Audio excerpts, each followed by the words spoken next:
Assalamualaikum warahmatullahi wabarakatuh. Om Swastiastu, Namo Buddhaya, salam kebajikan, salam sejahtera bagi kita semua. Selamat datang sahabat Smart and Good Citizen dari Sabang sampai Merauke, Indonesia dalam acara podcast kewarganegaraan episode ketiga. Tak lupa ya dengan jargon kita, Be Smart and Good Citizenship untuk Indonesia yang berpancasila. Bersama saya kembali, Bella Utami akan bersamai sahabat Smart and Good Citizen dalam Bincang Podcast Kewarganegaraan episode ketiga. Tak lupa kita sapa dahulu Kak Nia yang sudah ada bersama kita kembali. Halo Kak Nia, apa kabar? Halo Kak Bella, alhamdulillah kabarnya baik. Ya, pada podcast kewarganegaraan kali ini kita akan membahas tentang topik menarik. Kita akan membahas diskusi tentang apa nih Kak Nia? Jadi hari ini kita akan berdiskusi dan bercakap tentang langkah-langkah mewujudkan nilai-nilai Pancasila. Yeay, pastinya seru banget nih Kak Bella. Betul banget nih Kak Nia, apalagi kita kemarin kan sudah membahas tentang relevansi dan eksistensi Pancasila. Jadi sekarang kita membahas tentang langkah-langkah mewujudkan nilai-nilai Pancasila. Kalau kita membahas tentang Pancasila ini sangat kompleks ya Kak Nia, karena dari segi kehidupan di mana-mana ada Pancasila. Kalau menurut Kak Nia nih, langkah-langkah untuk mewujudkan nilai-nilai Pancasila ini itu seperti apa ya Kak? Habis opening langsung diserbu dengan pertanyaan yang menarik nih. Jadi kenapa sih kita harus mewujudkan nilai-nilai Pancasila? Tentunya kalau untuk menjadi warga negara yang baik itu pasti ya.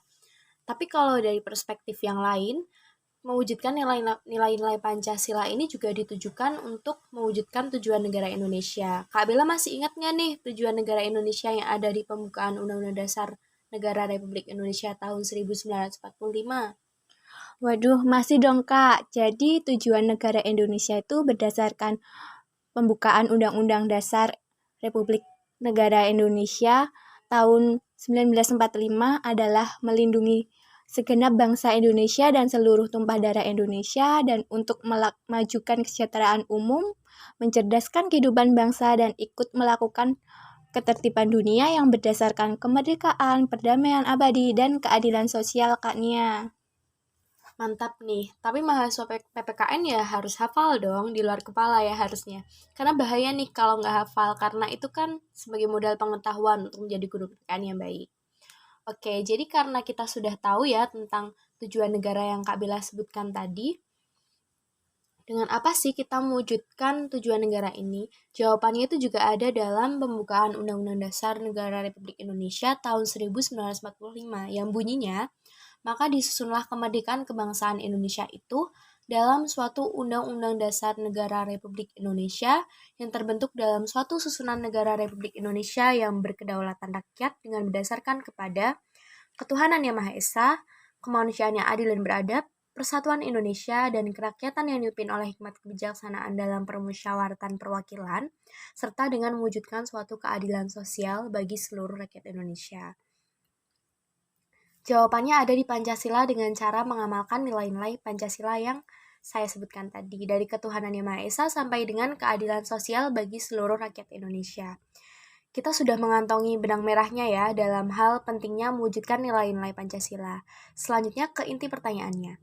Bagaimana sih langkah-langkah untuk mewujudkan Pancasila begitu ya? Ini jujur pertanyaan yang cukup sulit untuk mencari jawaban mutlaknya karena sangat rumit, tapi bukan berarti tidak ada jawaban untuk pertanyaan ini. Kalau menurut saya, sebenarnya kuncinya itu ada di kesadaran, tapi mewujudkan kesadaran itu sulit juga. Betul sekali, membahas mengenai kesadaran itu sedikit rumit ya Kak Nia, karena kesadaran itu harus dari diri sendiri, sulit untuk dipaksakan Kak Nia. Ya, betul banget. Sulit tapi bukan berarti tidak bisa ya. Jadi bisa tapi memerlukan effort atau kerja keras yang besar. Sebenarnya kita sudah on the way kok untuk mewujudkan nilai-nilai Pancasila itu sendiri. Menurut saya, langkah strategis untuk mewujudkan nilai-nilai Pancasila itu adalah dari pendidikan. Dari ilmu yang dibekali kepada setiap warga negara untuk mengetahui dan menghayati Pancasila dalam kehidupan sehari-harinya. Sampai di sini Kak Bella setuju ya? Saya setuju Kak, kalau pendidikan itu memang kunci untuk melakukan berbagai perubahan. Tapi kalau kaitannya dengan Pancasila itu tentunya mata pelajaran PPKN. Karena kita diajari berbagai hal untuk bekal kehidupan berbangsa dan bernegara. Dari PPKN juga kita bisa mengenal Pancasila lebih baik.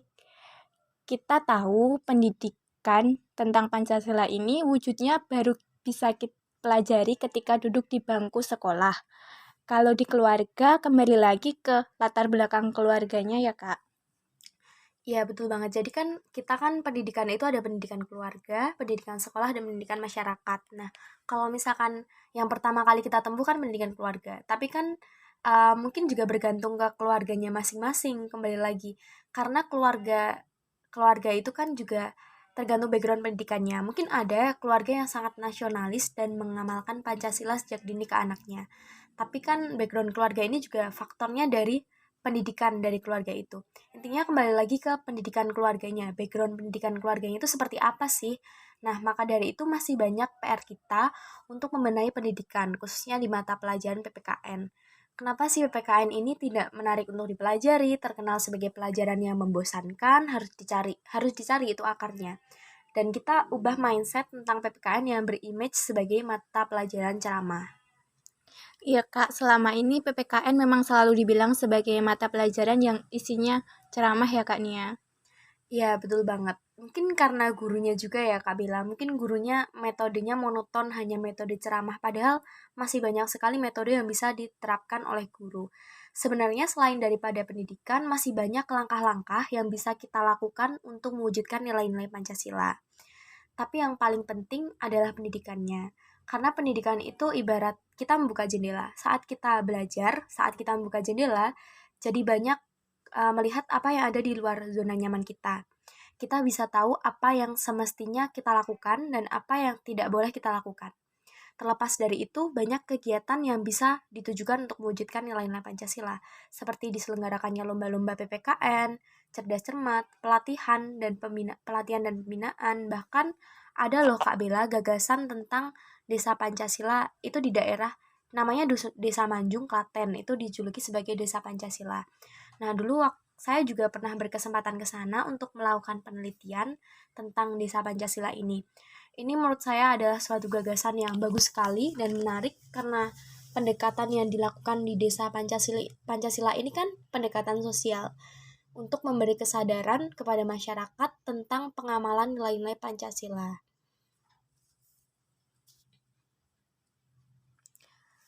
Setuju Kak, itu gagasan yang revolusioner ya. Lebih baik lagi kalau bisa teraplikasi ke desa-desa yang lain.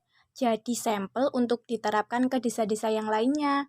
Panjang sekali bincang-bincang kita hari ini ya Kak. Luar biasa berdiskusi ini jadi membuka pemikiran kita lebih luas dalam melihat banyak perspektif. Terima kasih Kak Nia yang sudah memberikan argumennya yang mantap sekali pada podcast kali ini. Kita jargon dulu Kak Nia biar semangat. 1, 2, 3. Be smart and good citizenship untuk Indonesia yang berPancasila. Jangan lupa like, comment, share, and subscribe untuk kamu yang suka konten ini dan nantikan konten kami selanjutnya. Sekian dari saya, Bella Utami dan Kak Nia Sari. Kami pamit mohon undur diri. Wassalamualaikum warahmatullahi wabarakatuh.